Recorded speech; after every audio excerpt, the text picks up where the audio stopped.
Tonton video ini sampai selesai agar Anda tidak gagal paham.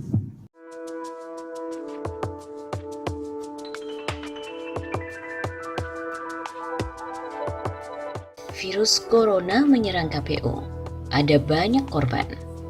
Sebanyak 21 pegawai yang bekerja di Komisi Pemilihan Umum atau KPU tercatat positif tertulari virus corona. Temuan itu setelah KPU menggelar tes swab bertahap pada 3-5 Agustus 2020 terhadap ratusan pegawainya. Tes swab secara bertahap ini dilakukan KPU setelah seorang pegawainya dinyatakan positif COVID-19. Pegawai tersebut diduga tertulari dari istrinya yang lebih dahulu terjangkiti COVID-19. Saya terima laporan jumlahnya, jadi kalau di total 21.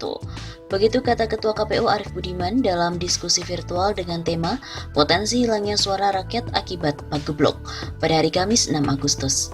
KPU, kata Arief, juga memerintahkan para pegawai yang positif mengikuti rekomendasi dokter agar bisa sembuh dari COVID. Misalnya dengan melaksanakan isolasi mandiri secara ketat untuk mencegah penularan. Kami minta lakukan isolasi mandiri 14 hari ke depan, kemudian dilanjutkan tes berikutnya. Apakah sudah dinyatakan negatif atau masih harus lakukan perawatan? Ucap Arief. Di sisi lain, kata dia, KPU melakukan disinfeksi kantor setelah ditemukan banyak pegawai yang positif. Atas upaya tersebut, KPU memberlakukan work from home selama beberapa hari ke depan. Makanya kalau teman-teman lihat background saya tidak seperti background kantor. Semua pegawai KPU WFH termasuk yang saya lakukan ini, bebernya. Sebelumnya diberitakan bahwa KPU RI bekerja sama dengan Gugus Tugas COVID-19 BIN menggelar tes swab virus corona. Tes swab COVID-19 diselenggarakan di kantor KPU RI, Jakarta Pusat pada Selasa 4 Agustus. Upaya itu dilakukan menindaklanjuti setelah terdapat seorang pegawai di lembaga penyelenggara pemilu itu yang terinfeksi COVID-19 pada 20 Juli 2020. Situasi dan kondisi di KPU direspons secara cepat oleh BIN dan instansi lainnya. Begitu kata Ketua KPU RI Arief Budiman dalam keterangannya yang telah dipublikasikan di laman Facebook KPU Selasa 4 Agustus.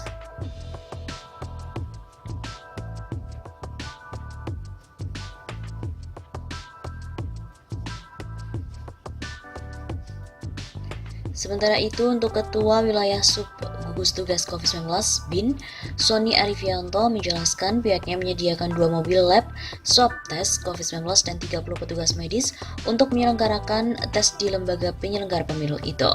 Rencananya kegiatan swab tes ini dilaksanakan pada hari Rabu besok. Pihaknya juga menargetkan sebanyak 500 orang yang terlibat di acara tersebut. Apabila ada yang positif COVID, dia meminta agar langsung mengisolasi mandiri. Kami sampaikan pada Satgas Pusat untuk ditindaklanjuti oleh Pak Ketua. Semoga hasilnya negatif semua. Begitu tambahnya.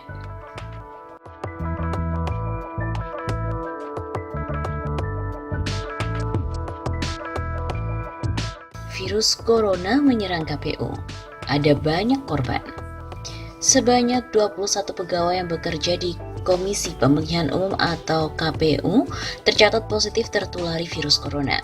Temuan itu setelah KPU menggelar tes swab bertahap pada 3-5 Agustus 2020 terhadap ratusan pegawainya. Tes swab secara bertahap ini dilakukan KPU setelah seorang pegawainya dinyatakan positif COVID-19. Pegawai tersebut diduga tertulari dari istrinya yang lebih dahulu terjangkiti COVID-19. Saya terima laporan jumlahnya, jadi kalau di total 21. Begitu kata Ketua KPU Arief Budiman dalam diskusi virtual dengan tema Potensi Hilangnya Suara Rakyat Akibat Pageblok pada hari Kamis 6 Agustus. KPU, kata Arief, juga memerintahkan para pegawai yang positif mengikuti rekomendasi dokter agar bisa sembuh dari COVID. Misalnya dengan melaksanakan isolasi mandiri secara ketat untuk mencegah penularan.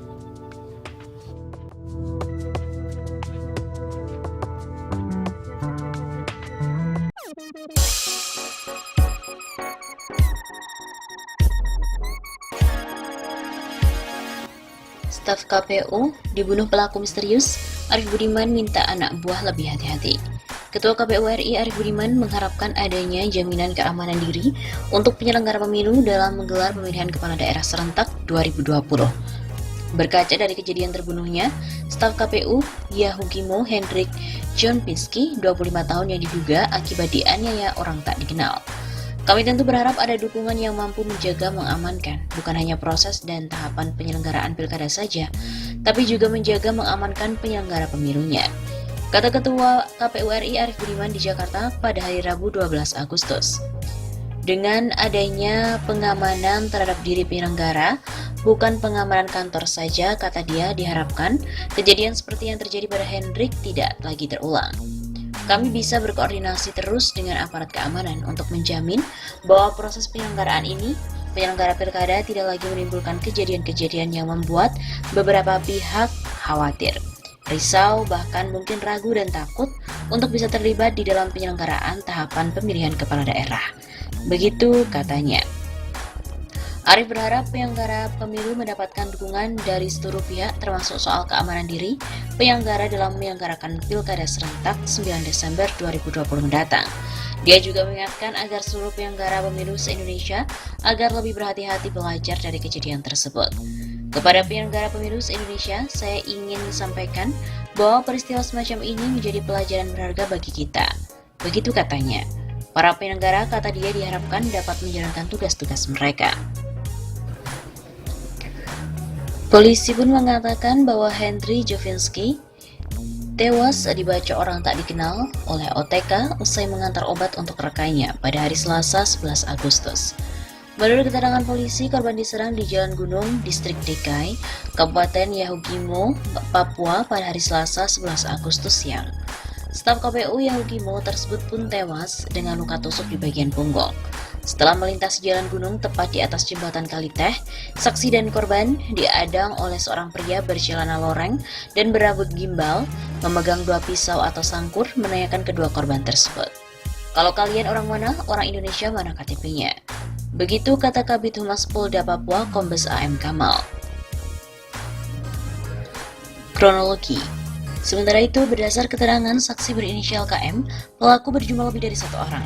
KM saat itu berboncengan dengan korban saat melintas di lokasi jalan dihentikan usai kembali dari DKI.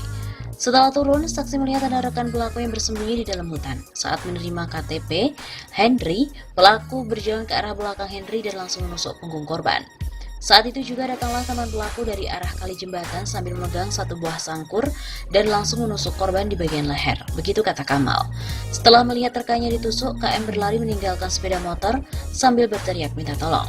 Para pelaku pun kabur meninggalkan korban di jalan. Dimakamkan di Yogyakarta. Dari informasi yang diperoleh oleh redaksi Kompas, korban dimakamkan di Yogyakarta pada hari Kamis. Ketua KPU Papua Theodorus Kosai saat dihubungi pada hari Rabu pun membenarkan informasi tersebut. Rencananya hari ini jenazah dari DKI ke Jayapura, lalu Jayapura ke Jakarta dan dari Jakarta ke Yogyakarta. Begitu kata Theo. Selain itu pihaknya juga mengecam insiden itu sebagai tindakan tak berperi kemanusiaan.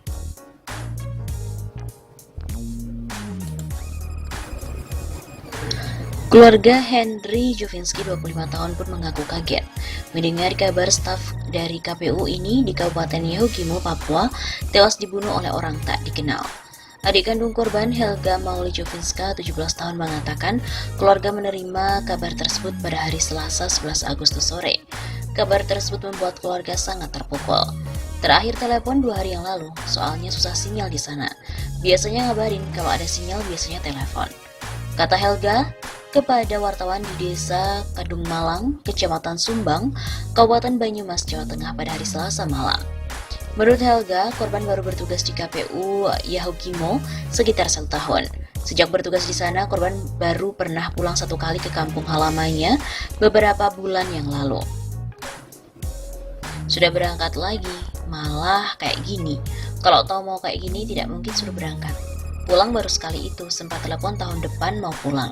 Malah kayak gini, tidak nyangka banget, ujar Helga. Menurut Helga, korban yang merupakan anak pertama dari dua bersaudara ini dikenal sebagai orang yang pendiam. Korban merupakan lulusan Institut Teknologi Telkom atau ITT, Telkom Purwokerto, jurusan Rekayasa Perangkat Lunak tahun 2018. Tak berselang lama, korban diterima sebagai PNS di KPU Yaukimo.